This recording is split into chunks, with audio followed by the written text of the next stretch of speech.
আমাদের নামাজের কোনো অভাব নাই, লক্ষ লক্ষ মসজিদ প্রতিনিয়ত নামাজ হচ্ছে। আমাদের রোজার কোনো অভাব নাই, আমাদের হজের কোনো অভাব নাই। 40 লক্ষ লোক মক্কায় আমরা হজ করতে যাচ্ছি, কিন্তু কিসের অভাব? আমরা তাওহীদে নাই, তাওহীদে নাই, ঈমানে নাই। আমার কথা, ঈমান আনেন, ঈমানে আসেন, আল্লাহ আপনাকে জান্নাত দিবেন। তো ঈমানে কিভাবে আসবো? মুখে বলা, অন্তরে বিশ্বাস, কাজে প্রমাণ। সেটা কি? লা ইলাহা ইল্লাল্লাহ মুহাম্মাদুর রাসূলুল্লাহ। আমি সিদ্ধান্ত নিয়েছি, আমি মনে প্রাণে বিশ্বাস করি আল্লাহর এই বিধান ছাড়া কোনো বিধান আমাকে শান্তি দিতে পারবে না।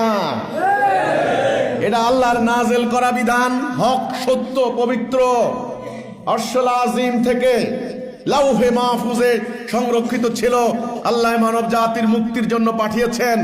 মানুষ যেন ইবলিসের দাসত্ব না করে, মানুষ যেন শয়তানের দাসত্ব না করে, মানুষ যেন আল্লাহর দাসত্ব করে, আল্লাহর আইন মানে, আল্লাহর হুকুম মানে। যদি মানুষ এই হুকুম মানে, উপকার কার হবে? মানুষের। মানুষের সমাজের শান্তি কায়েম হবে, ন্যায় বিচার কায়েম হবে, সুবিচার কায়েম হবে, মানুষ শান্তি পাবে। এই শান্তির নাম ইসলাম।